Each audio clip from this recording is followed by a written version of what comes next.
Sa Ebanghelyo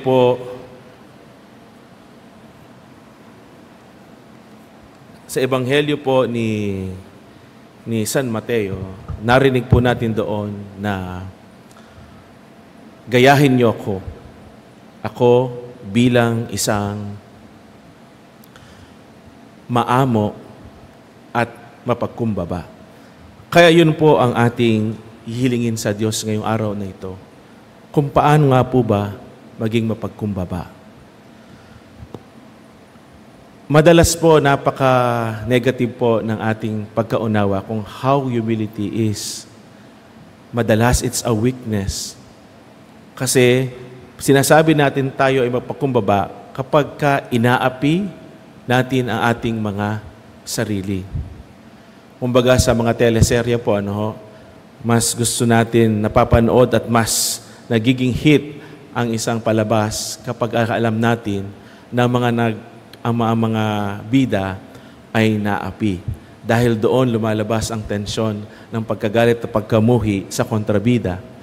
At doon din naman po napapatunayan na napaka-effective ng mga actor or actress. Kasi nga, ang alam natin sa pagpapakumbaba ay tignan nating maliit ang ating sarili. Kaya nga siguro po hirap na hirap din tayo kung ano nga ba talaga ang ibig sabihin ng pagpapakumbaba. Sa totoo lamang po, ang pagpapakumbaba ay hindi pagkilala sa sarili bilang mababa. We do not see ourselves less, but in humility, we think less of ourselves. So magkaiba po yun, In humility, we do not think less of ourselves. But we do not see ourselves less, but we think of ourselves less. Bakit nga ho ba ganon ang mentality ng isang mapagkumbaba? Ganon ang pagkaunawa ng isang mapagkumbaba kasi alam niya, hindi siya nawawalan. Kumbaga, uunahin niya yung kapakanan ng iba. Uunahin niya kung ano yung para sa Diyos. At saka na yung sa Kanya. Because a true humble person is always confident on his Creator. And that's what humility is all about. Kikilalanin niyo po na mayroong Diyos na lumikha sa atin. Na mayroong Diyos na makapangyarihan, na may Diyos na kaya tayong pangalagaan, at mayroong Diyos na in control of everything. And that is humility is all about. We are taking things the way God sees. Di po ba? Iba po kasi yung kapag tayo ang tumitingin. Di po ba? Kapag tayo ay tumitingin, iba ang paningin natin sa ating sarili at maging sa ibang tao. Whereas when we know what God and how God sees us, mas makikita natin na we are growing in confidence with Him. For example po, maari ang katabi ninyo o mga tao sa labas, ang tingin nila sa sarili nila ay napakababa. But would you think God sees us the same thing?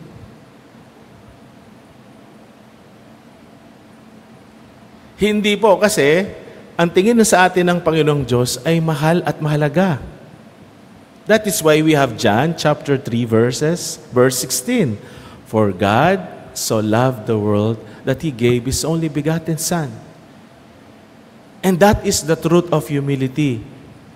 We are being pushed to see ourselves how God sees us.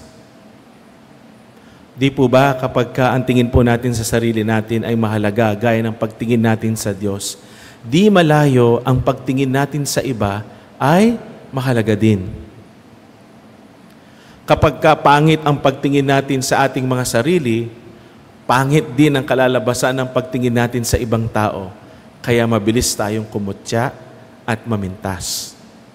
But in humility, we always see ourselves and others as God sees us. And how God sees us? God sees us with all beauty and love. So siguro ito po yung nagpapahirap sa atin because we have different things how we see ourselves and others. And most of the time ay kakaiba sa paraan ng Diyos. Ngayon po, paano po lilinang sa atin yung value ng pagpapakumbaba o yung value ng humility? Una po, less talk, listen more, listen more and less talk. Listen more and less talk.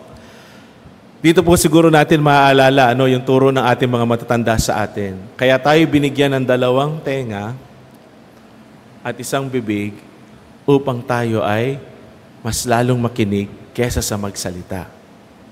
Di po ba, humility is always starting with a strive to learn.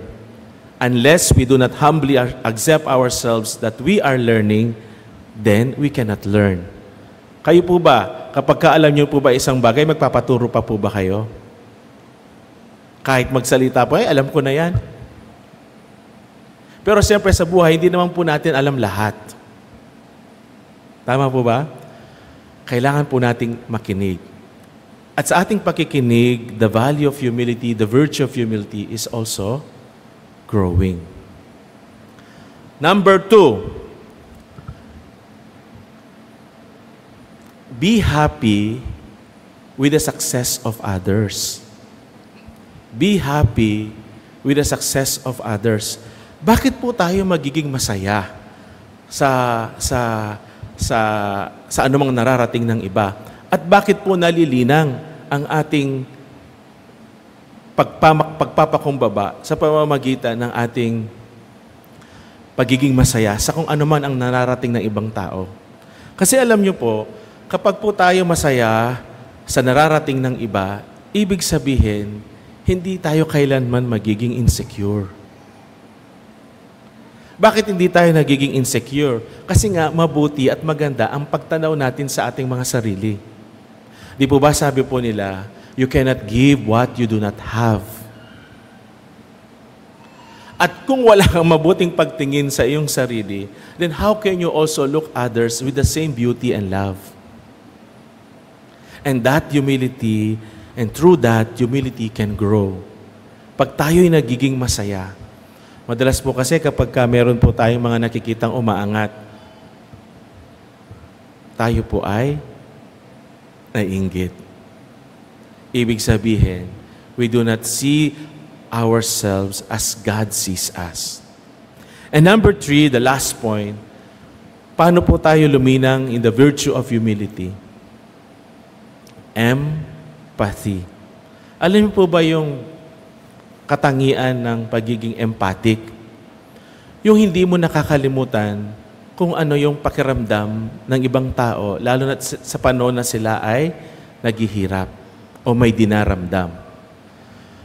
Empathy is the baseline of humility. Tignan niyo po yung mga taong proud. Hindi po nila naintindihan at naunawahan kung ano ang dinaramdam ng kanilang kapwa. Hindi man sila makarelate. Kasi nga, hindi man nila alam kung ano ang nararanasan ng ibang tao. But with empathy, one can become so grounded. And that is humility. Pag hindi po natin nakakalimutan ang pakiramdam ng ibang tao. Kasi po, without empathy, we can always invalidate feelings. We can always reject. We can always baliwalain kung ano yung pakiramdam ng ibang tao. Alam niyo po, sa totoo lang, kung lagi pong merong paanyaya ang ating Panginoon bukod sa magmahalan, isa po sa kanyang paanyaya ay ang paanyaya na kayo ay maging mapagkumbaba. At sabi nga po ng ilan, kung ano po yung pilit na inaanyahan tayo ng Panginoon, doon tayo madalas bumabagsak. Kasi imbis na tayo nagpapakababa, kagaya ni Adan at Eva, gusto nating piliting maging Diyos. But true humility always lead us to see ourselves as creator of this God. Sabi po sa ating CCC number 2259, the virtue of humility always helps us and reminds us that we have a Creator. Meron tayong Diyos na lumikha sa atin. At napakaganda po yun na pakakatandaan at alalahanin natin. Dahil kapag kaalam natin na merong lumikha sa atin, ibig sabihin, siya lamang talaga ang makapupuno sa atin. Diba sabi nga nila, our hearts are restless until they rest in God. Na ang puso daw po natin ay may laging puwang at hinahanap. At sino po ang makakatugon nun? Ang may likha. Kasi alam niya at siya ang lumikha sa atin.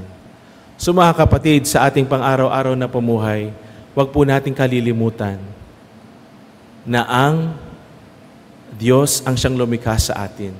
Alam niyo po, sa totoo lang, ang salitang humility po ay galing sa salitang Latin na humus. Ano po ang ibig sabihin ng humus? Lupa. At ano po ang naalala natin pagka pinag-uusapan ng lupa? Di po ba tayo po ay nagmula sa lupa at babalik sa lupa? Pero one thing that God has proved to us, siya, sa pamamagitan ng ating Panginoong Hesukristo, ay pinili niya ang ating anyong lupa. Dahil napakahalaga ng tingin niya sa atin. At kapag kaalam natin kung saan tayo nagmula, hindi tayo maliligaw at hindi tayo malalayo sa piling ng Diyos. Amen?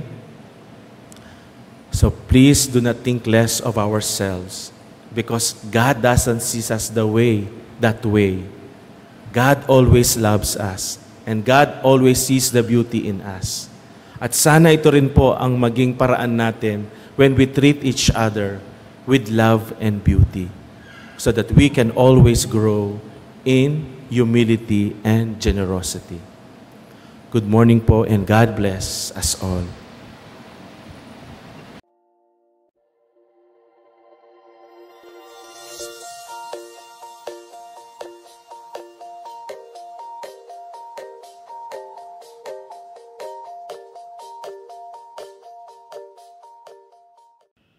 God is good all the time. Thank you for joining us today. View our past broadcasts on our Facebook page, St. Peter Community, and subscribe our YouTube channel. Like, share, and hit the bell.